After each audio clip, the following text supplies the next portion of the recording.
ఆంధ్ర తెలంగాణలో తక్కువ ఫీజులతో high quality results ఇస్తున్న ఏకైక సంస్థ తిరుమల్ ఐఏఎస్ ఇన్స్టిట్యూట్. తల్లిదండ్రులు బంధువులు ఇష్టం లేని పెళ్లి చేస్తున్నారంటూ ఆ యువతి సోషల్ మీడియాలో పోస్టు పెట్టడమే పాపమైపోయింది. ఇష్టపడిన వ్యక్తితో పెళ్లి చేయమని అడగడమే ఆమె చేసిన నేరమైంది.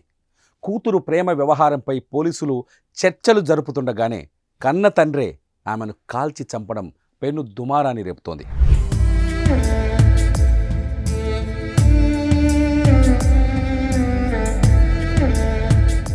గ్వాలియర్కి చెందిన మహేష్ గుర్జార్, తను గుర్జార్ తండ్రి కుమార్తెలు. ఉత్తరప్రదేశ్ రాష్ట్రం ఆగ్రాకు చెందిన విక్కీ, తను 6 ఏళ్లుగా ప్రేమించుకుంటున్నారు. ఈ విషయాన్ని ఇంట్లో చెప్పగా యువతి తల్లిదండ్రులు పెళ్లి చేసేందుకు ఒప్పుకున్నారు. ఆ తర్వాత జరిగిన పరిణామాలతో వారిద్దరి పెళ్లి చేసేందుకు మహేష్ గుర్జార్ ససేమిరా అన్నారు. అనంతరం మరో యువకుడికి ఇచ్చి పెళ్లి చేసేందుకు నిశ్చయించాడు. అయితే ఇష్టం లేని పెళ్లి చేస్తుండడంతో తను తీవ్ర ఆవేదనకు గురైంది. దీంతో విక్కీని నేను వివాహం చేసుకోవాలని అనుకుంటున్నాను. నా కుటుంబం మొదట పెళ్లికి అంగీకరించినా తర్వాత మనసు మార్చుకుంది. నాకు ఇష్టం లేని వ్యక్తితో వివాహం చేయాలని చూస్తున్నారు. పెళ్లి చేసుకోనని చెప్తే రోజు నన్ను కొట్టి చంపుతామని బెదిరిస్తున్నారు.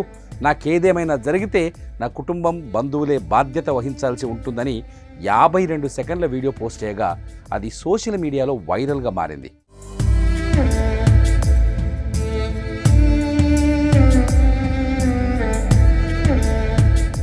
ఆమె చేసిన వీడియో సోషల్ మీడియాలో వైరల్గా మారడంతో యువతి తండ్రి మహేష్ గుర్జార్ ఆగ్రహానికి లోనయ్యారు.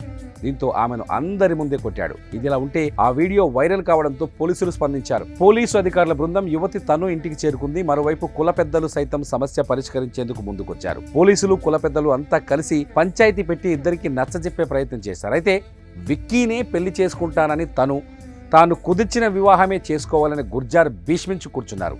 అందరి ముందు తాను చెప్పిన వ్యక్తిని కాకుండా ప్రియుడినే చేసుకుంటానని యువతి పదే చెప్పడంతో గుర్జార్ ఆగ్రహానికి గురయ్యాడు. చర్చలు జరుగుతుండగానే తన వెంట తెచ్చుకున్న దేశీయ తుపాకీతో కుమార్తె ఛాతిపై కాల్చాడు.